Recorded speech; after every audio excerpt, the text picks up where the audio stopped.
వికారాబాద్ జిల్లా పరిగిపట్టణ పరిధిలోని ప్రేమ్నగర్ కాలనీలో ప్రమాదవశాత్తు ఇల్లు దగ్ధమైంది. ఇంట్లో ఎవరూ లేకపోవడంతో ప్రాణాపాయం తప్పింది. స్థానికుల సమాచారం మేరకు మంటలు ఎగిసిపడడంతో అగ్ని ప్రమాదం జరిగిన వెంబటే అగ్నిమాపక సిబ్బందికి సమాచారం తెలపడం జరిగింది. అగ్నిమాపక సిబ్బంది హుటాహుటిన సంఘటన స్థలానికి చేరుకుని ఎగిసిపడుతున్న మంటలను అదుపు చేశారు. ఇంటి యజమాని కొత్త పద్మమ్మ తెలిపిన వివరాల ప్రకారం పొదుపు చేసుకున్న 75,000 రూపాయలు పూర్తిగా దగ్ధమయ్యాయని, 2 తులాల వరకు బంగారంతో పాటు నిత్యావసర వస్తువులు, బట్టలు అదే మంటలో కాలిపోయిందని వాపోయారు. దిక్కులేని స్థితిలో ఉన్న నాకు ప్రభుత్వం ఆదుకొని దారి చూపించాలని మొరపెట్టారు.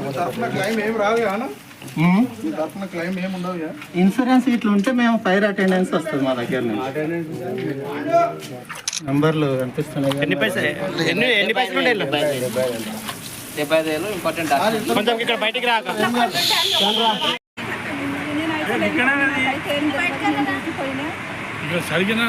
చెప్తే వచ్చినాయి. ఇగో పైసలు కూడా పడకపోయినాయి.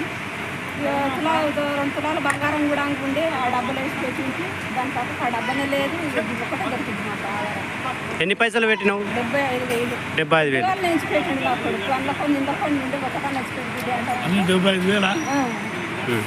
బండి తెచ్చుకుంటా అమ్మరే పాటలని ఇచ్చుకొని వాడే ఆయన చేయకుండా వాడే పెట్టింది.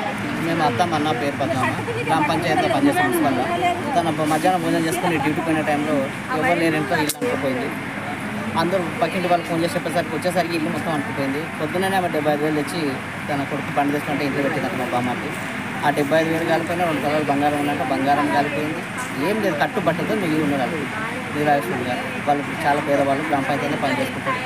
అదే వాళ్ళ పరిస్థితి చిగురాలపల్లి విలేజ్ నుండి 30 సంవత్సరాల క్రితం వలస వచ్చి ఇక్కడే ఉన్నారు. ఇది వాళ్ళ పరిస్థితి. దీని మీద గవర్నమెంట్ ఆదుకుంటే బాగుంటుందని